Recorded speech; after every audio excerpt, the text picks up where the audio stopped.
आज की इस क्लास में सभी भक्तों का स्वागत है। अभी हम कीर्तन से स्टार्ट करेंगे। जय राधा माधव कुंज बिहारी, जय राधा माधव कुंज बिहारी, जय गोपीजन वल्लभ गिरिवर धारी, जय गोपीजन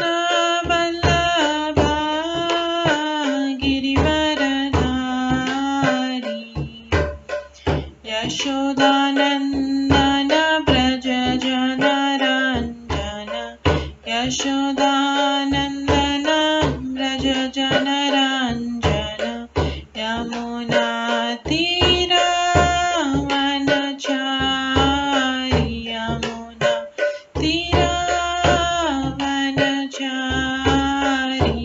जय राधा माधव कुंज बिहारी, जय राधा माधव कुंज बिहारी। हरे कृष्णा कृष्णा कृष्णा हरे हरे, हरे राम राम राम हरे हरे, हरे कृष्णा कृष्णा कृष्णा हरे हरे, हरे राम राम राम हरे हरे, हरे कृष्णा कृष्णा कृष्णा हरे हरे, हरे राम राम राम हरे हरे, हरे कृष्णा कृष्णा कृष्णा हरे हरे, हरे राम राम राम हरे हरे, हरे कृष्णा कृष्णा कृष्णा हरे हरे, हरे राम राम राम हरे हरे, हरे कृष्णा कृष्णा कृष्णा हरे हरे, हरे राम राम राम हरे हरे, हरे कृष्णा कृष्णा कृष्णा हरे हरे, हरे राम राम राम हरे हरे, जय राधा माधव राधे, जय राधा गोविंद राधे, जय गौरनिताय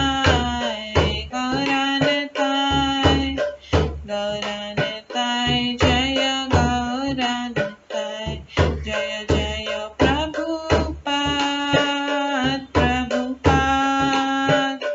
प्रभुपाद जय जय प्रभुपाद, जय जय गुरुदेव जय जय गुरुदेव, निताय गौर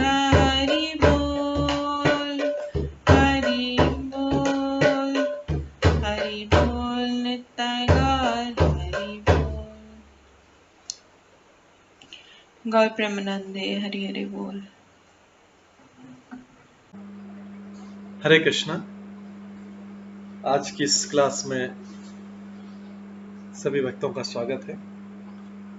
अभी मंगलाचरण से स्टार्ट करेंगे। ॐ अज्ञानतिमिरन्धस्य ज्ञानाञ्जनशलाकया चक्षुरुन्मिलितं येन तस्मै श्रीगुरुवे नमः। श्रीचैतन्यमनोभीष्टं स्थापितं येन भूतले स्वयं रूप कदा मह्यं ददाति स्वपदान्तिकम्। वन्देऽहं श्रीगुरो श्रीयुतपदकमलं श्रीगुरुं वैष्णवांश्च श्रीरूपं साग्रजातं सहगण रघुनाथान्वितं तं सजीवं साद्वैतं सावधूतं परिजनसहितं कृष्णचैतन्यदेवं श्रीराधाकृष्णपादान् सहगण ललिता श्रीविशाखान्वितांश्च नमो विष्णुपदाय कृष्णपृष्ठाय भूतले श्रीमते भक्तिवेदांत स्वामिन्निति नामिने। नमस्ते सरस्वती देवे गौरवाणी प्रचारिणे निर्विशेष शून्यवादी पाश्चात्य देशतारिणे। वाञ्छाकल्पतरुभ्यश्च कृपा सिन्धुभ्येव च पतितानां पावनेभ्यो वैष्णवेभ्यो नमो नमः। जय श्री कृष्ण चैतन्य प्रभु नित्यानंद श्री अद्वैत गदाधर शिवासादि गौर भक्तवृंद। हरे कृष्णा कृष्णा कृष्णा हरे हरे, हरे राम राम राम हरे हरे। ओम नमो भगवते वासुदेवाय। ओम नमो भगवते वासुदेवाय। ओम नमो भगवते वासुदेवाय। नारायणं नमस्कृत्य नरं चैव नरोत्तमं देवीं सरस्वतीं व्यासं ततो जयमुदीरये। नष्टप्रायेषु भद्रेषु नित्यं भागवत सेवया भगवते उत्तम श्लोके भक्तिर्भवति नैष्ठिकी। कृष्णाय वासुदेवाय देवकी नंदनाय च नन्दगोपकुमाराय गोविन्दाय नमो नमः। सर्ववेदान्तसारमे श्रीभागवतम् इष्यते तद्रसामृतात् नान्यत्र स्याद्रति क्वचित्। आराध्यो भगवान् ब्रजेश तनयस्तनधाम वृन्दावन रम्या काचिदुपासना व्रजवधूवर्गेण या कल्पिता। श्रीमद्भागवतं प्रमाणम् अमलं प्रेम कुमार्थमः श्रीचैतन्य महाप्रभुमतम् इदं तत्रादरो न परम्। मूकं करोति वाचालं पङ्गुलङ्घयते गिरिं यत्कृपातमहं वन्दे परमानन्दमाधवम्। हरे कृष्णा।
कृष्णा। आज की इस क्लास में सभी भक्तों का स्वागत है। कल हम श्रवण कर रहे थे श्रीमद् भागवतम के 22वें अध्याय से, जिसमें कृष्ण द्वारा अविवाहित गोपियों का क्षीर हरण का वर्णन आता है। इसमें हमने श्रवण किया था कि किस प्रकार से कृष्ण जो है अविवाहिता गोपियां जो उनको पति बनाने का प्रयत्न कर रही थी, पति बनाने की इच्छा थी, उन्होंने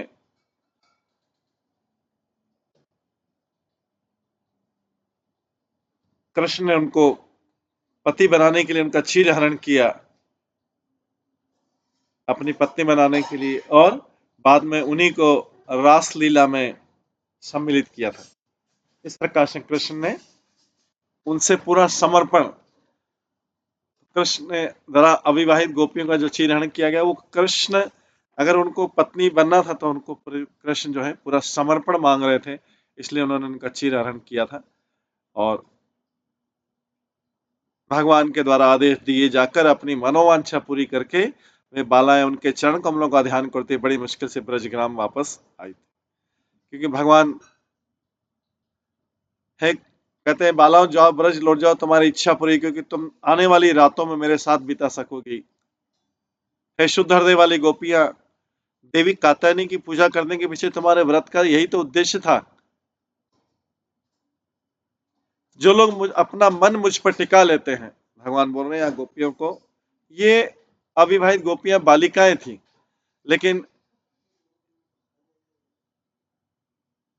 लेकिन जो है अविवाहित गोपियां जो ये बालिकाएं थी, 3-4 साल की बालिकाएं थी, लेकिन क्योंकि इन्होंने बचपन से ही कृष्ण की प्रशंसा सुनी थी और उन्होंने अपना पति बनाने का उद्देश्य किया था, इसलिए कृष्ण ने उनको कहते हैं, और लास्ट में उपदेश थे, जो लोग अपना मन मुझ पर टिका देते हैं उनकी इच्छा उन्हें इंद्रिय तृप्ति की ओर नहीं ले जाती। जिस तरह की धूप से झुलसे और फिर अग्नि में पकाए गए जो हैं, जो के बीच नए अंकुर नहीं बनकर नहीं उग सकते। और इससे पहले जो है भगवान कहते हैं, भगवान उन गोपियों के द्वारा किए जा रहे कठोर व्रत के संकल्प को समझ गए थे, किस लिए व्रत कर रहे, क्योंकि भगवान तो हर व्रत का उद्देश्य समझते हैं। वो ये भी जान गए कि बालाएं उनके चरण कमलों का स्पर्श करना चाहती है। अतः भगवान दामोदर कृष्ण उनसे इस प्रकार बोले, हे साध्वी लड़कियों, मैं समझ गया कि इस तपस्या के पीछे तुम्हारा असली संकल्प मेरी पूजा करना था। तुम्हारी इस अभिलाषा का मैं अनुमोदन करता हूं और ये अवश्य खरा उतरेगा।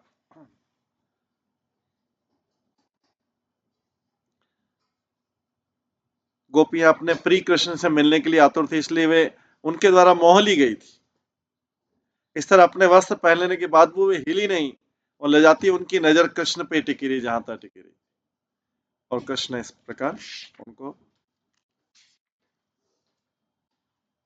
वचन दिया कि उनको रासलीला में बुलाएंगे। ये हमने कल श्रवण किया था। आज हम 23वें अध्याय से श्रवण करेंगे, जिसमें ब्राह्मण पत्नियों को आशीर्वाद के वर्णन किया गया है। इसमें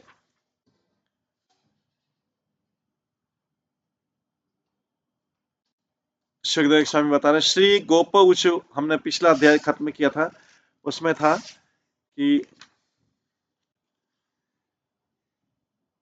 जब कृष्ण क्षीर हरण कर लिया और उसके बाद अपने गोप ग्वाल बालों के बीच में गए, तो राजा सारे ग्वाल बाल यमुना के तट पर एक छोटे से जंगल में पशुओं को उन्मत्त ढंग से चराने लगे, किंतु शीघ्र ही भूख से त्रस्त होकर वे कृष्ण तथा बलराम के निकट जाकर इस प्रकार बोले। ग्वाल बाल सुबह से सारा ये चल रहा था, कृष्ण जल्दी निकल गए थे उस दिन, जिस दिन गोपियों का चीर हरण होना था, अविवाहित गोपियों। तो कृष्ण सुबह से भूख, दोपहर हो गई, तो ग्वाल बाल सोच रहे कि कृष्ण को भूख लगी होगी। ग्वाल बाल कृष्ण के बारे में सोच रहे कि कृष्ण को भूख लगी, तो इसलिए ग्वाल बाल कृष्ण से बोलते हैं कि हमें भूख लगी है। क्योंकि कृष्ण को भूख लगी तो कृष्ण बोलेंगे नहीं नहीं मेरे को भूख नहीं लगी, तुम चिंता मत करो। मैं तो इसलिए ग्वाल बाल अपने लिए बोलते हैं, क्योंकि उनको पता है कि जैसे हम अपने लिए भूख के बोलेंगे कृष्ण तैयार हो जाएंगे तुरंत। तो उन्होंने कृष्ण को भूख लगी थी, उसके लिए उसकी वजह बोला कि आपको भूख लगी है इसलिए आप ले सकते हैं। तो कृष्ण मानेंगे नहीं। उन्होंने बोला हमको भूख लगी, जबकि वास्तव में कृष्ण की भूख का ध्यान में कर रहे थे। तो उन्होंने पर अपने ऊपर वो डिमांड करी कि हमको भूख लगी है इसलिए कर। ग्वाल बाल सोच रहे कि हमारे नाम से वो जरूर अरेंज करेंगे कुछ भोजन, लेकिन अल्टीमेटली हम उन्हीं को खिलाएंगे। इस प्रकार से बोलते हैं कि उन्होंने सोचा कि कृष्ण भूखे होंगे, तो उन्होंने अपने भूखे होने का स्वांग रचा, क्योंकि कृष्ण जो है ग्वाल बाल को भूख रहेंगे तो ग्वाल बालों को भूखे कैसे रख सकते हैं। इसलिए ग्वाल बालों ने सोचा कि हमारे लिए जो भोजन अरेंज होगा वो कृष्ण ले लेंगे, इसलिए अभी हम कृष्ण को बोलते हैं कि हमें भूख लगी। श्री गो पूछू, तो यहाँ पे गोप ग्वाल बालों जो बोलते हैं उसी को सुखदेव गोस्वामी बोल रहे हैं। राम राम महाबाहो कृष्ण दुष्ट निर्बहन ऐशा वे बाधते क्षुतान तद शांति कर तुम।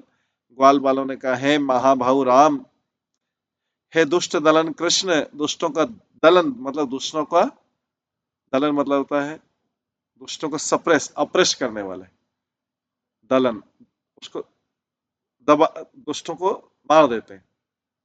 हे महाबाहु राम, राम बलराम के लिए बोला जा रहा है, शक्तिशाली राम। हे दुष्ट दलन कृष्ण, कृष्ण के कर्तव्य में से और क्या है, परित्रणाय साधूनाम विनाशाय च दुष्कृताम, वो भी है। कोई सोचा कि कृष्ण खाली प्रेम करते हैं या खाली करते नहीं, दुष्ट दलन भी है। मामा राम दुष्ट दलन कृष्ण, हम सब भूख से त्रस्त। ये ग्वाल बालों ने स्वांग रचा कि भोजन मिलेगा लेकिन कृष्ण के लिए मिले, तो इसके लिए आपको कुछ करना चाहिए। तो यहाँ पर ग्वाल बालों ने कृष्ण के दुष्ट दलन होने का प्रयासवशी अर्थ लिया कि वे उनके खाने का प्रबंध कर उनकी भूख शांत करें। ये भूख भी, ये जो भूख है ये भी डिस्टर्ब करती है व्यक्ति को, इसलिए इसका दलन करने का बोलो, उनकी भूख को शांत करें, इसलिए दुष्ट दलन यूज किया। भूख भी दुष्ट है। ये भूख जो है, भूख प्यास, ये सारी जो आवश्यकता है, ये तपस्वी योगी जो लोग हैं उनको कष्ट देने का प्रयास करते, लेकिन वो भूख और प्यास के ऊपर भी विजय पा लेते हैं। तो इसलिए यहाँ पे दुष्ट दलन बोला गया। ग्वालों के इस कथन में भगवान के साथ उनकी प्रेमपूर्ण मैत्री का भाव मिलता है कि वो भगवान का ध्यान रख रहे हैं, मांग अपने लिए रहे। इससे लगेगा कि अरे ग्वाल बाल कितने स्वार्थी, कितने स्वार्थी हैं, ये अपने लिए भोजन मांग रहे हैं। लेकिन ग्वाल बालों ने सांगराचम को अपने लिए नहीं चाहिए था, कृष्ण के लिए चाहिए था। लेकिन कृष्ण कृष्ण के लिए बोलते थे, कृष्ण अपने भूख के लिए भोजन अरेंज नहीं करते, लेकिन ग्वाल बालों ने बोला हमें चाहिए तो इसलिए अरेंज हुआ। ये ग्वाल बालों की भगवान के प्रति समर्पण, भगवान के प्रति समर्पण है ग्वाल बालों। इसके बाद सुखदेव गोस्वामी बोलते हैं, इति विज्ञापितो गोपे भगवान देवकी सुतः भक्ताया विप्र भार्याया प्रसीदन इदम अब्रवीत।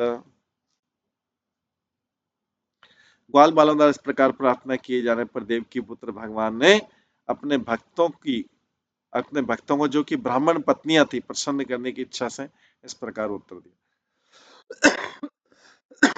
तो ब्राह्मण पत्नियां मथुरा में रहती थी, कभी कृष्ण से मिली नहीं, कभी कृष्ण से मिली नहीं, क्योंकि कृष्ण तो वृंदावन के बाहर ही नहीं जाते थे। लेकिन अभी ये गाय चराने के लिए वृंदावन की बॉर्डर पे आ गए थे, वृंदावन की मथुरा से जो बॉर्डर लगती है वहां पे कृष्ण गाय चरा रहे थे। तो ये ब्राह्मण पत्नियां कई वर्षों से इंतजार कर रही थी कृष्ण का कि कब आए, हम भी कृष्ण से मिले, हम भी उनको कुछ खिलाएं।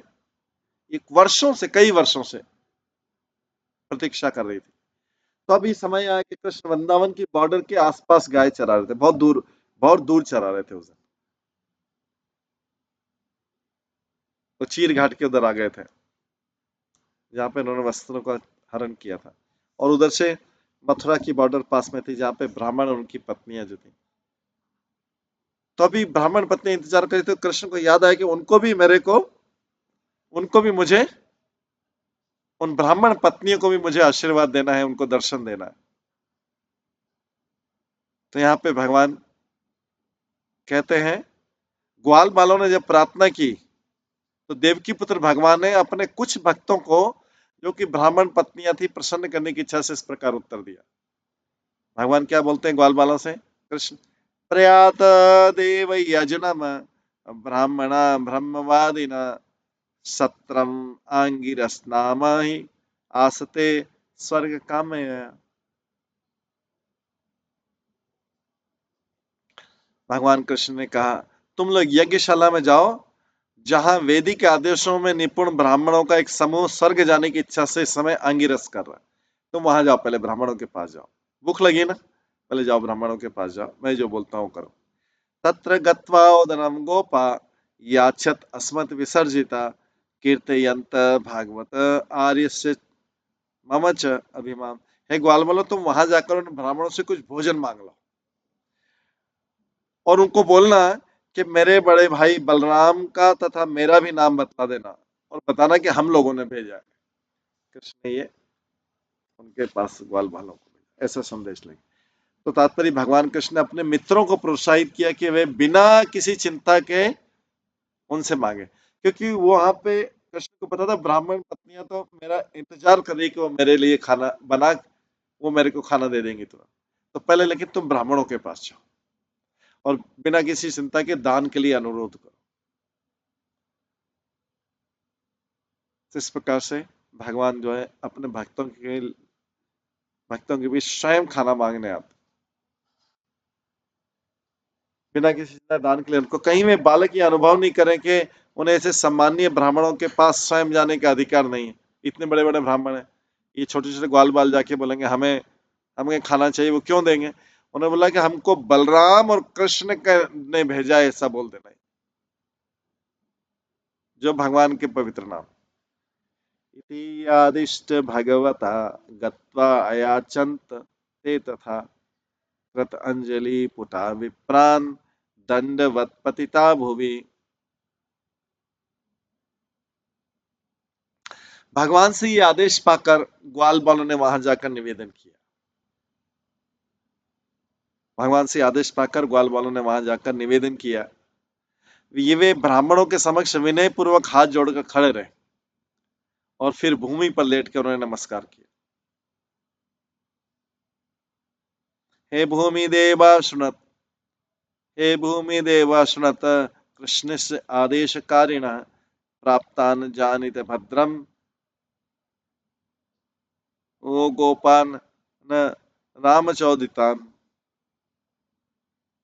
कौल बालों ने कहा, पृथ्वी के देवताओं,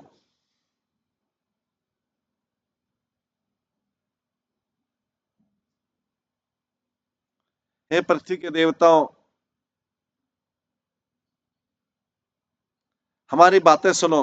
हम ग्वाल बाल कृष्ण का आदेश लेकर आए और हमें बलराम ने यहाँ भेजा है। हम आपका कल्याण चाहते हैं, आप हमारा आगमन स्वीकार करें।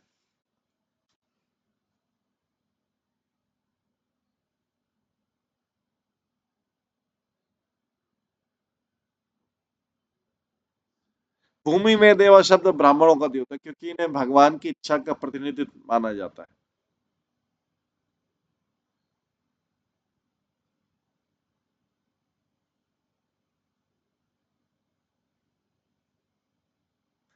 ब्राह्मणों का भूमि देवा मतलब ब्राह्मणों को देते, क्योंकि इन्हें भगवान की इच्छा का प्रतिनिधि माना जाता है। कृष्ण भावनावत का दर्शन इस पृथ्वी के मनुष्य को देवता मानने वाले आदिकालीन बहुदेववाद सिद्धांत का समर्थन नहीं करता। प्रकृति ऐसा विज्ञान है जो परम सत्य साक्षात श्री कृष्ण से आगे बढ़ने वाली सत्ता को निश्चित करता है। भगवान की सृष्टि के विस्तार के साथ ही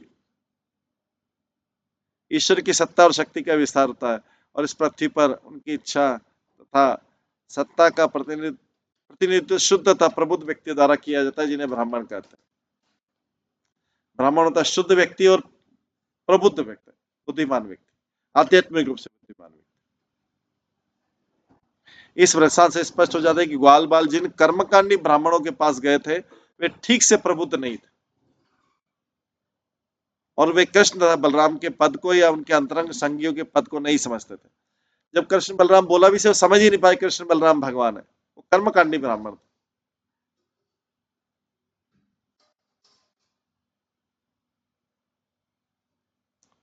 वस्तुतः ये लीला उन तथाकथित बनावटी ब्राह्मणों का पर्दाफाश करती जो भगवान के आज्ञाकारी भक्त नहीं है।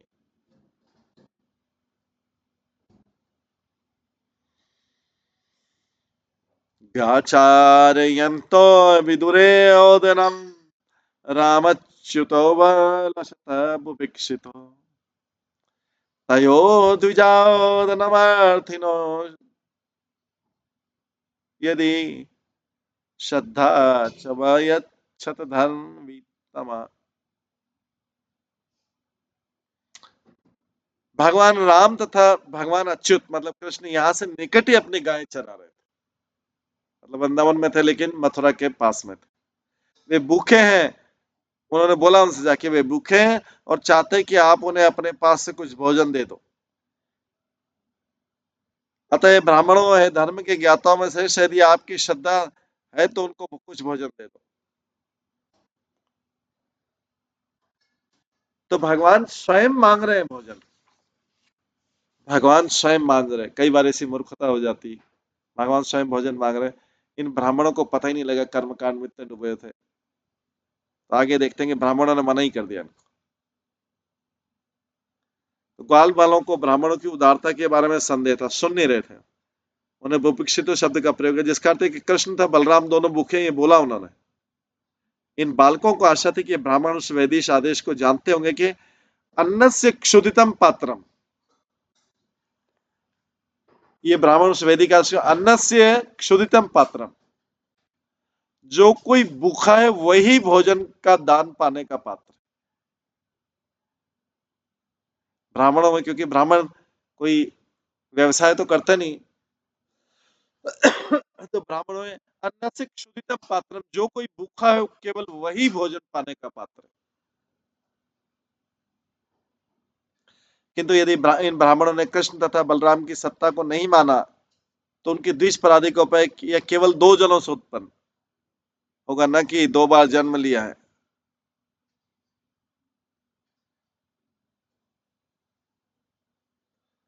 आगे दीक्षाया पशु संस्थाया श्रोत्रा मंडया च सत्तमा।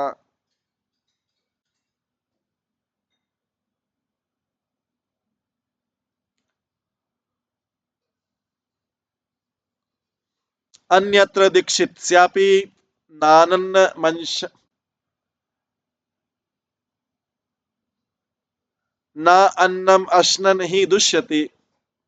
हे शुद्धतम ब्राह्मणों, ब्राह्मण जरूर दान पाने का पात्र है।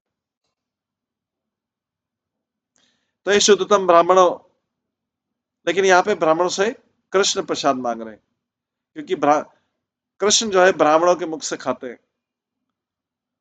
हे शुद्धतम ब्राह्मणों, यज्ञकर्ता की दीक्षा तथा वास्तविक पशु यज्ञ के मध्य की अवधि को छोड़कर तथा सोत्रामणि के अतिरिक्त अन्य यज्ञों में दीक्षित व्यक्ति के लिए भी भोजन करना दूषित नहीं।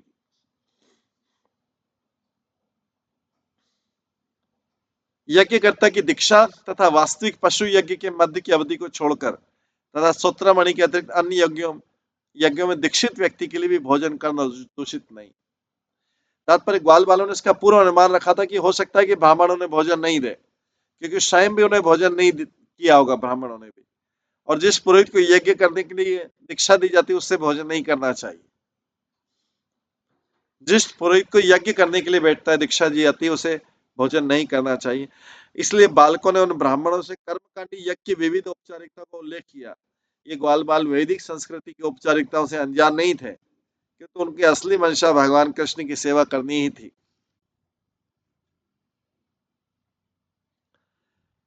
इति ते भगवत याचना इति ते भगवत याच्यम श्रवंत अपि न शुश्वा क्षुद्राशा भूरि कर्माणि बालिशा वृद्धिमानिनः। ब्राह्मणों ने पूर्ण पुरुषोत्तम भगवान की ओर से किए गए इस निवेदन को सुना, फिर भी उन्होंने इसको अनसुना कर दिया। भगवान स्वयं भोजन मांग रहे हैं और इन ब्राह्मणों ने स्वयं नहीं आए, गोपों के थ्रू में संदेश भिजवाया, फिर भी इन ब्राह्मणों ने अनसुना कर दिया। गोपों ने बताया भी थे कि बलराम और कृष्ण मांग रहे हैं। दरअसल वे क्षुद्र भावनाओं से पूरित थे, बहुत ही उनकी जो क्षुद्र आशा, क्षुद्र मतलब एकदम तुच्छ आशा से, तुच्छ आशा से, क्षुद्र भावनाओं से पूरी, और विस्तृत कर्म कांड में लगे हुए थे। सोचा कि इस विस्तृत कर्म काम करने से हमारी इच्छाएं पूरी होंगी, और यहां पे भगवान की इच्छा को पूरी करने के लिए तैयार है। तो इसलिए इसके बोला गया क्षुद्र भावना, मतलब बहुत निम्न तरीके की भावना से थे। केवल किस लिए कर्म कांड कर रहे थे? अपने इंद्रिय सुख के लिए। हमें उसका बेनिफिट, यहाँ भगवान स्वयं मांग रहे हैं। अगर भगवान को दे देते तो उनकी भक्ति बन जाती हो, भगवान को दे देते तो भक्ति हो जाती हो, लेकिन वो कर्म कांड में लगे, अपनी इंद्रिय तृप्ति में लगे थे, विस्तृत कर्म कांड में लगे थे। यद्यपि वैदिक ज्ञान में अपने को बड़ा चना मान रहे थे, किंतु वास्तव में वे अनुभवहीन मूर्ख थे, क्योंकि भगवान मांग रहे हैं उनको छोड़ के कहीं और दे, कहीं और की तैयारी कर रहे हैं।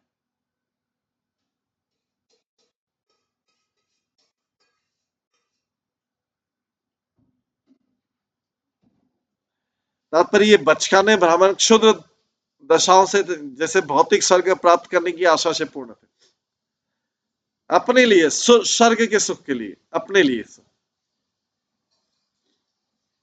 अतः वे कृष्ण के निजी मित्रों के आगमन से प्राप्त होने वाले आध्यात्मिक अवसर को नहीं समझ पाए, भगवान के भक्तों को नहीं समझ पाए। जो उनके निजी मित्र थे, भगवान के प्रिय मित्र थे, भक्त थे, उनको भेजा भगवान ने, उनको नहीं दे रहे। क्या दे रहे? अपने अपनी इंद्रिय सुख के लिए कुछ कर्म कांड कर। इसलिए दान देने में सुपात्र को नहीं देख रहे हो कि कौन वो पात्र है उनके लिए, और वो ऐसे कर्मकांड अपने इंद्रिय सुख के लिए कर रहे, जिनको देना चाहिए उनको नहीं दे रहे। इसके बोला कि क्षुद्र बुद्धि, वो सोच नहीं पा रहे हैं कि कहां देने से, भगवान को देने से, भगवान के भक्तों को देने से लाभ होगा। गोप गोपाल सीधी सीधे मांग रहे हैं उनसे, और ये कहीं कर्मकांड और दूसरे करके वो अपना अलग कर रहे हैं अपने सुख के लिए। अतः वे कृष्ण के निजी मित्रों के आगमन से प्राप्त होने वाली आध्यात्मिक सुअवसर को नहीं पहचान पाए कि कृष्ण के अपने शुद्ध भक्त, उनके मित्र आए हुए आपके पास में, उनको नहीं पहचान। आजकल विश्व भर में लोग इस प्रकार भौतिक प्रकृति के पीछे दीवाने हैं। अतः वे कृष्ण भावनामत आंदोलन के प्रचारकारियों द्वारा प्रसारित किए जा रहे भगवान कृष्ण के संदेशों को नहीं सुन सकते। जितना घोर कलयुग होता जाए, लोग भगवान के संदेश सुनने में उनका इतना धैर्य नहीं कि बैठ के संदेश सुन सके। जमाना बदला नहीं, और आज भी पृथ्वी पर दम्भी भौतिकतावादी पुरोहित, तो केवल इसीलिए यज्ञ करवाते हैं कि यजमान को स्वर्ग की प्राप्ति।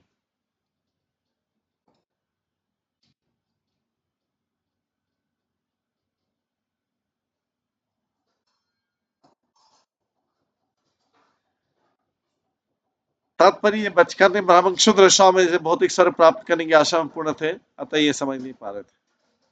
देश काल पृथक द्रव्यम मंत्र तंत्र विचाग्नय देवता यजमान क्रतु धर्म च अन्यमय तम ब्रह्म परम साक्षात भगवंत मधुक्षम मनुष्य दृष्टया दुष्प्रज्ञा मत्यात्मान न मे निरे।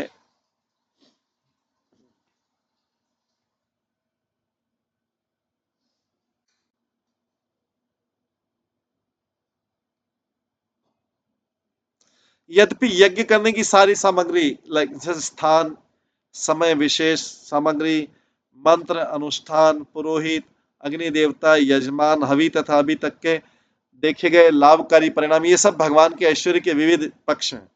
किंतु ब्राह्मणों ने अपनी विकृत बुद्धि, दुष्ट बुद्धि के कारण भगवान कृष्ण को सामान्य व्यक्ति के रूप में देखा, उनके भक्तों को नहीं दे रहे।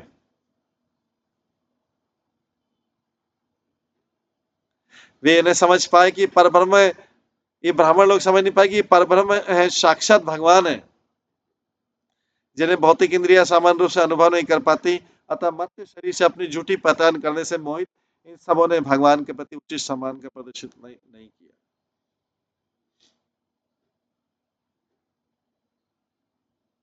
तात्पर्य, कर्मकांडी ब्राह्मण नहीं समझ पाए कि भगवान कृष्ण को यज्ञ का भोजन क्यों दिया जाए, जिन्हें वे सामान्य मनुष्य मानते हैं।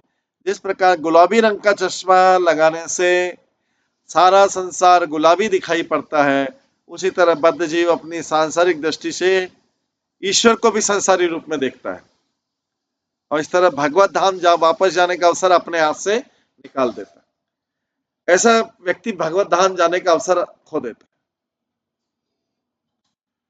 क्योंकि उसने वो उसी दृष्टि से देखता है चीजों को जिस दृष्टि से उसने चश्मा लगाया है, जिस कलर का चश्मा लगाया है।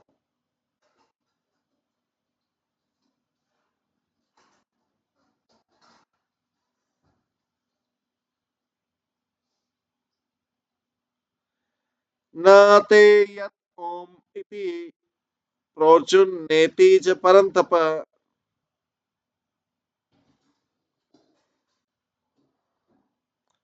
गोपा निराशा प्रत्यय तथा उच्च कृष्ण नाम। जब वे ब्राह्मणों या फिर जब वे ब्राह्मणों जब वे ब्राह्मण हाँ या ना में भी उत्तर नहीं दे पाए, तो परंतप परीक्षित सारे ग्वाल बाल निराश होकर कृष्ण तथा राम के पास लौट आए और उनको यह बताया।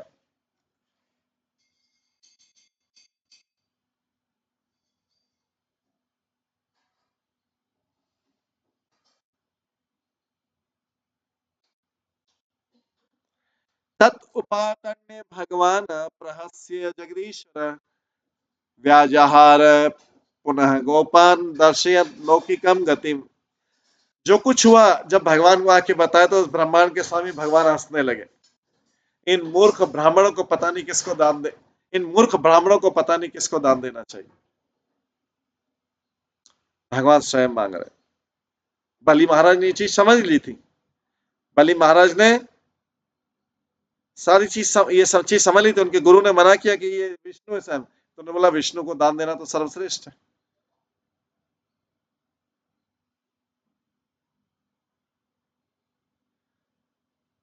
और इस तरह से लोग कर्म करते हैं, उस मार्ग को दिखलाते हैं, संबोधित किया। तो ग्वाल बालों को तत्पर उन्होंने पुनः ग्वाल बालों को इस जगत में जिस तरह लोग कर्म करते हैं और उसका मार्ग को दिखलाने के लिए संबोधित किया। देखो लोग इस प्रकार के कर्म करते हैं संसार में। अपनी हंसी द्वारा भगवान कृष्ण ने ग्वाल बालों को किया इंगित किया कि उन्हें कर्मकांडी ब्राह्मणों से नाराज नहीं होना चाहिए, अपितु समझना चाहिए मांगने वालों को प्राय भीख नहीं दी जाती।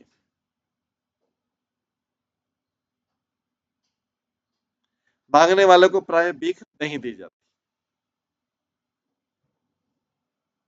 माम ज्ञापयत पतिभ्य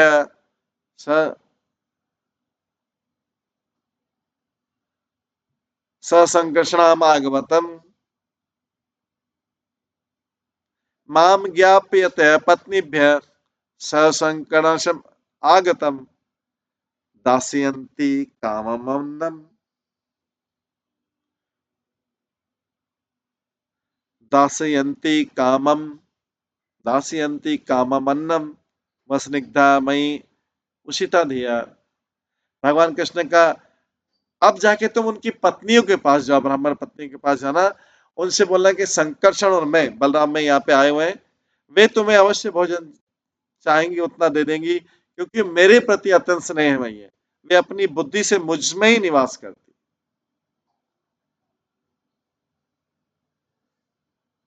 वो ब्राह्मणी ने तो बहुत स्नेह से बनाया हुआ था। तो तात्पर्य ब्राह्मण पत्नियां शरीर से अपने घर में रहती थी, किंतु उनके मन भगवान कृष्ण में निवास करते थे,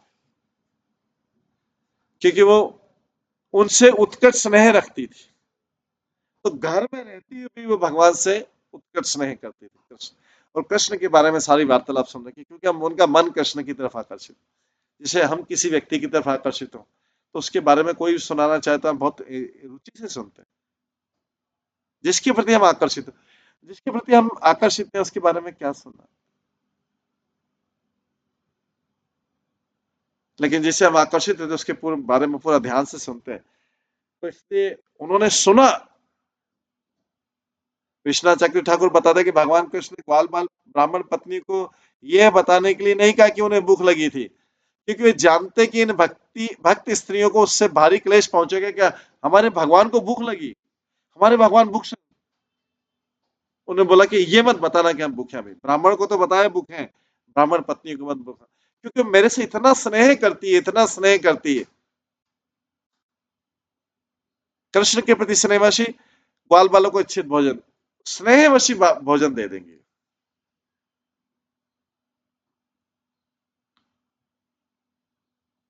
वे अपने पतियों को निषेध को नहीं माने, क्योंकि वे अपनी दिव्य बुद्धि से भगवान के भीतर ही निवास करती।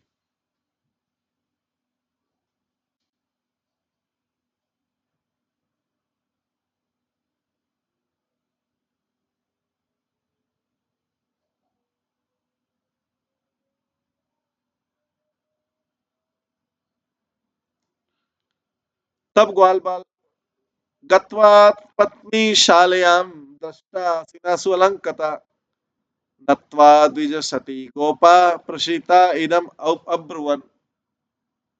तब ग्वाल बाल उस घर में गए जहां पर ब्राह्मण पत्नियां ठहरी हुई थी।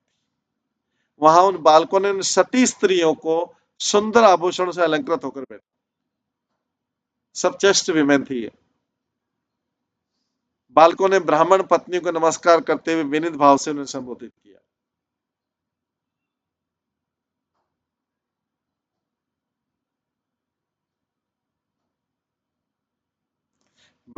बालकों ने ब्राह्मण पत्नी को नमस्कार करते हुए विनीत भाव से उन्हें संबोधित किया। आगे कहते हैं, नमो वा विप्र पत्नीभ्य निबोधत वंचसी न इता विदुदरे चरता कृष्णयेन इशिता वयम। ग्वाल बालों ने कहा, हे विद्वान ब्राह्मण पत्नियों, आपको हमारा नमस्कार, कृपया हमारी बात सुन लें। हमें भगवान कृष्ण ने यहाँ भेजा है, जो यहाँ से कुछ ही दूरी पर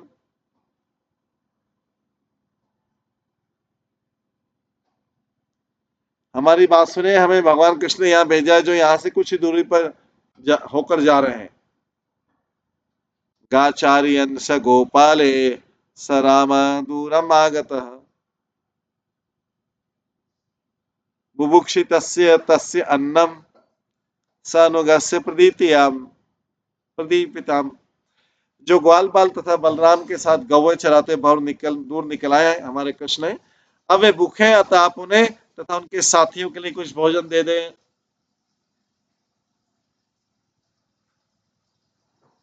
श्रुत्वा अच्युतम उपयाता नित्यम ततदर्शनोत्सुकाः तत्कथाक्षियत तथाकथाक्षियत मनसः।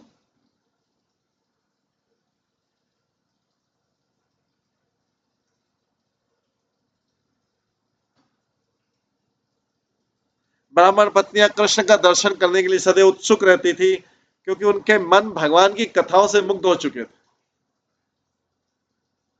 तो यहाँ पे इंपॉर्टेंट है ये कि ब्राह्मण पत्नियां कृष्ण का दर्शन करने के उत्सुक थी। कैसे उत्सुक थी कृष्ण का दर्शन करने के लिए? उनके अंदर कैसी उत्सुकता आई कृष्ण का दर्शन करने के लिए? क्योंकि उनके मन भगवान की कथाओं से मुग्ध हो चले थे। तो भगवान के प्रति आकर्षण उत्पन्न करने के लिए भी पहले भगवान की कथाएं सुननी पड़ेंगी। रुक्मणी ने नारद मुनि से और दूसरे संतों से भगवान के बारे में पूरा सुना, तो बिना देखे भगवान के प्रति आकर्षित होकर भगवान से विवाह करने का निश्चय कर दिया। यहाँ पे भी इन ब्राह्मण पत्नियों ने कृष्ण के बारे में सुना था, उनके बारे में कथाएं सुनी थी। तो जैसे ही भगवान कृष्ण आए, ये पता लगा वहां पे, तो ब्राह्मण पत्नियां बहुत उत्सुक हुई, क्योंकि कृष्ण के बारे में तो बहुत कुछ सुन रखा था। तो कृष्ण के प्रति आकर्षण उत्पन्न करने का क्या तरीका है? उनके बारे में श्रवण करना। जब तक उनके प्रति श्रवण नहीं करेंगे, तब तक कृष्ण के प्रति आकर्षण उत्पन्न नहीं होगा। उनकी महानता कैसे पता लगेगी?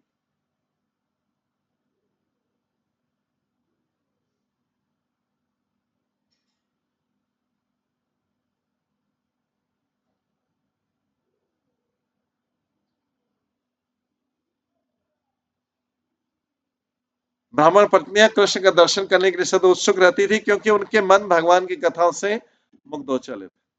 अतः वे अत्यंत उतावली हो उठी, भगवान के बारे में सुन रखा, तो कथा श्रवण करने का क्या फायदा, भगवान के प्रति आकर्षण उत्पन्न होता। अगर सुने कोई व्यक्ति भगवान के बारे में जानेगा ही सुनेगा, उसका भगवान के प्रति कैसे आकर्षण होगा?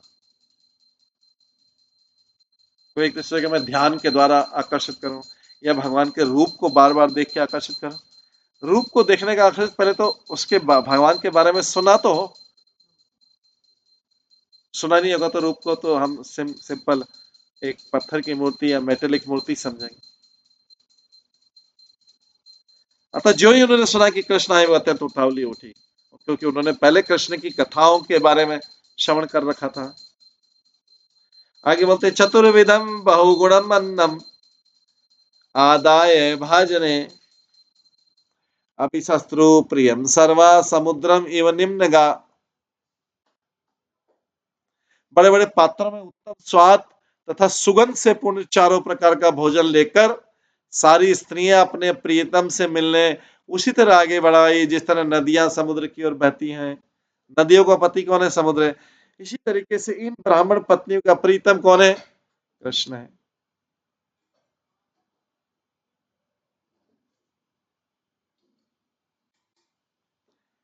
तो ब्राह्मण पत्नी ने क्या किया? कृष्ण का नाम सुना तो बड़े बड़े पात्रों में, बड़े बड़े बर्तनों में उत्तम स्वाद तथा सुगंध से पूर्ण चारों प्रकार का भोजन लेके। भोजन चार प्रकार का होता है: एक चबाने वाला, पीने वाला, चबाने वाला, पीने वाला, चाटने वाला,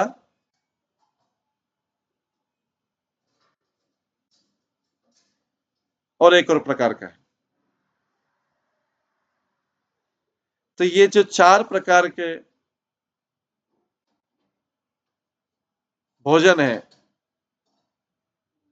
ये चारों प्रकार के भोजन लेके ब्राह्मण स्त्रियां अपने बड़े बड़े पात्रों में सिर पे रख के भगवान कृष्ण को खाने गई। ये उनकी भक्ति थी, कृष्ण के प्रति अनुभव था। श्री विश्वनाथ चक्र ठाकुर बताते हैं कि ब्राह्मण पत्नियों के को कृष्ण के प्रति माधुरी भाव का अनुभव हुआ, मानव उनके उपपत्ति हैं, इसलिए जब वे उन्हें देखने के लिए दौड़ी तो उन्हें रोका नहीं जा सकता, कोई भी रोक नहीं सकता था उनको, क्योंकि भगवान के प्रति आकर्षित होकर उनके लिए भोग ले जा रही थी।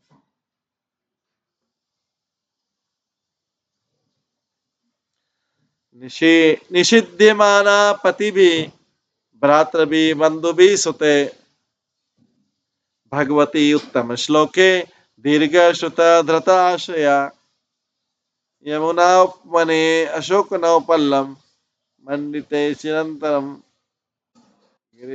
घिरे गोपे सग्रजम ददशु स्त्री है। यद्यपि उनके पतियों, भाइयों तथा पुत्रों तथा अन्य सम्मति ने उन्हें जाने से रोका कि कहाँ जा रही है, किंतु कृष्ण के गुणों का दीर्घकाल से श्रवण करते रहने से कृष्ण को देखने उनकी आशा विजय हुई।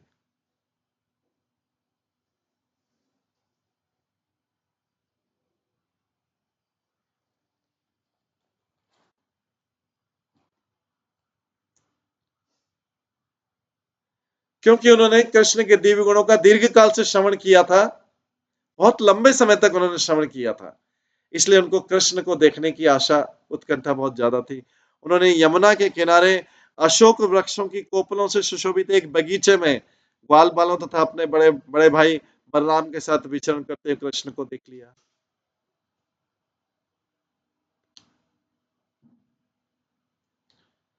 श्यामम हिरण्य परिधिम वनमाल्य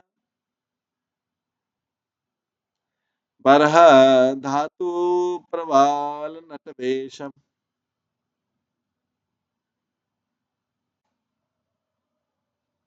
धातु प्रवाल नटवे धातु प्रवाल नटवेशम अनुव्रता। आगे अंसे विनश्य हस्तम मितरेण धुनाम धुनाम अब्जम कर्णोत्पल अलक कपोल मुखाब्जहासम। उनका रंग श्यामल था, कृष्ण का रंग इन्होंने देखा ब्राह्मण पत्नी ने। वस्त्र सुनहले थे, वे मोर पंख, रंगीन खनिज फूल की कलियां का गुच्छा तथा जंगल के फूलों और पत्तियों की वनमाला धारण किए हुए नाटक के नर्तक की भांति वेश बनाए थे।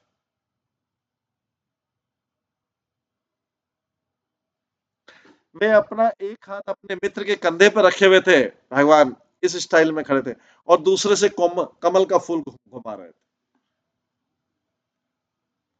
उनके कानों में कुमुदनियां सुशोभित थी, उनके बाल गालों पर लटके थे और उनका कमल सदृश मुख हंसी से युक्त था।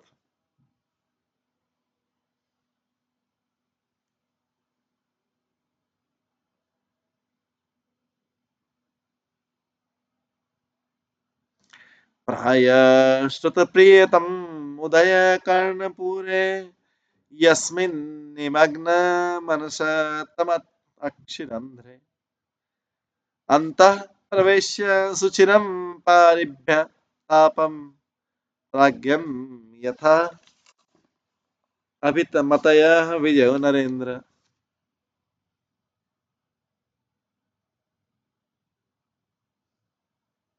हे नरेंद्र,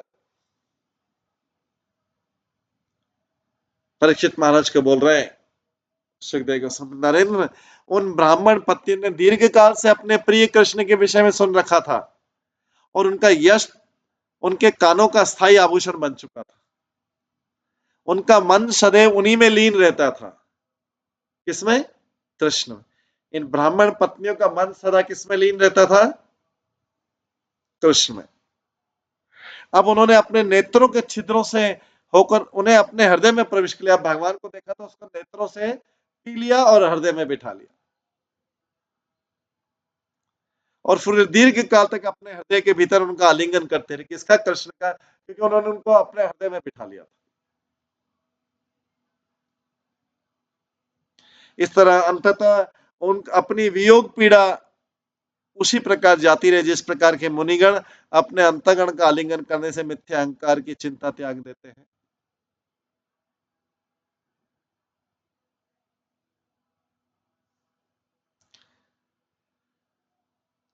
तास्था तास्तथा त्यक्त सर्वाशा प्राप्तात्मदिदक्षया विज्ञाय अखिल दृक्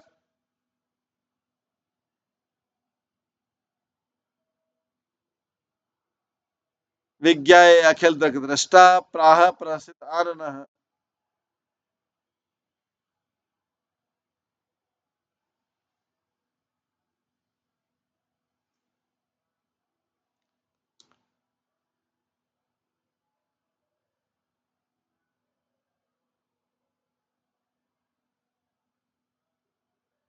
दृष्टा प्राय प्रसित आननः, समस्त प्राणियों के विचारों के साक्षी भगवान, समस्त प्राणियों के विचारों के साक्षी विटनेस है। जो भी व्यक्ति विचार करता है वो भी भगवान देखते हैं, सुनते हैं। समस्त प्राणियों के विचारों के साक्षी भगवान कृष्ण समझ गए कि किस तरह सारी सांसारिक आशाओं का परित्याग करके ये ब्राह्मण पत्नियां केवल उन्हें देखने आई हैं। सारी संसार की आशाओं का परित्याग करके ये स्त्रियां केवल उन्हें देखने आई हैं। अतः अपने मुख पर हंसी लाते उन्होंने इस प्रकार कहा, ये ब्राह्मण पत्नियां सारी संसार की इच्छाएं त्याग कर केवल भगवान का दर्शन करने आई। पूरा खाना, पूरा भोजन बना के लाई थी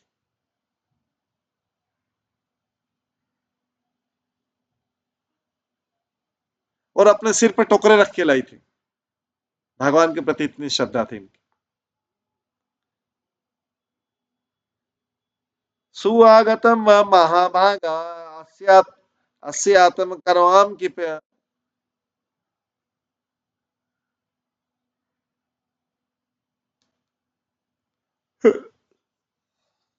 सुआगतम व महाभागा अस्या आस्यातम करवाम किम यत्न दिदक्षया प्राप्ता उप्रपन्नम इदम ही व। भगवान कृष्ण कहे, परम भाग्यशालिनी महिलाओं, स्वागत है। कृपया आराम से बैठे, मैं आपके लिए क्या कर सकता हूं? आप मुझे देखने के लिए यहाँ आई, सारी भौतिक आशाओं संसार को त्याग करके आप मेरे पास देखने बहुत ही उपयुक्त है। तात्पर्य, जिस तरह श्री कृष्ण ने रात्रि में अपने साथ नृत्य करने के लिए आई गोपियों का स्वागत किया था, उसी तरह उन्होंने ब्राह्मण पत्नियों का भी स्वागत किया जो अनेक व्यवधानों को पार करके भगवान का दर्शन करने आई थी।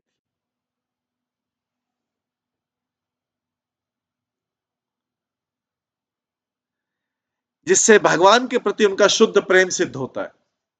अगर कोई व्यक्ति भक्ति कर रहा है, उसमें बहुत सारी बाधाएं हैं, अगर कोई उनको व्यक्ति को बाधाएं भगवान के लिए उन बाधाओं को प्राप्त क्रॉस कर लेता है, तो उसकी भक्ति जो है वो शुद्ध हो जाती है।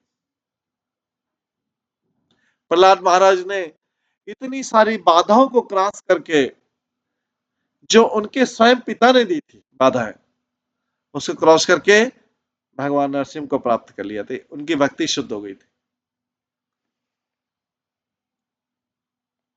जिस तरह श्री कृष्ण ने रात्रि में अपने साथ नृत्य करने आई गोपी का स्वागत किया, उसी तरह उन्होंने ब्राह्मण पत्नी का भी स्वागत किया, जो अनेक व्यवधानों को पार कर भगवान का दर्शन करने आई थी।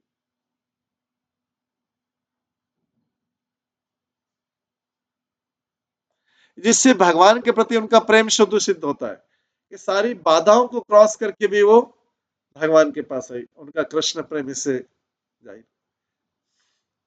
फिर सामान्यतः भौतिक जगत में क्या होता है, थोड़ी सी बाधा आ जाएगी तो हम एक कारण दे देते हैं कि नहीं, भगवान की आज भक्ति इसलिए नहीं कर सका, इसलिए आज चैंटिंग नहीं कर सका, इसलिए आज श्रवण नहीं कर सका, इसलिए आज ये नहीं कर सका कि आज ये समस्या थी, आज ये समस्या थी, आज ये समस्या। लेकिन उन्होंने बड़ी बड़ी बाधाएं क्रॉस करके भगवान के दर्शन, इससे भगवान के प्रति उनका शुद्ध प्रेम सिद्ध होता है। भौतिक जीवन में बहुत सारी बाधाएं आती है, भगवान बाधा इसलिए डालते हैं कि ये इसको क्रॉस कर पाता है, नहीं कर पाता व्यक्ति। अगर कोई क्रॉस कर पाता है और भगवान की भक्ति डिस्टर्ब नहीं होती है, तो इससे उसकी शुद्धता, उसका भगवान के प्रति प्रेम सिद्ध होता है, जिससे भगवान के प्रति उनका शुद्ध प्रेम सिद्ध होता है। जो व्यक्ति जितनी डिफिकल्ट कंडीशन में भगवान की भक्ति करेगा, उससे सिद्ध होता है कि उसका भगवान के प्रति उतना ज्यादा प्रेम है।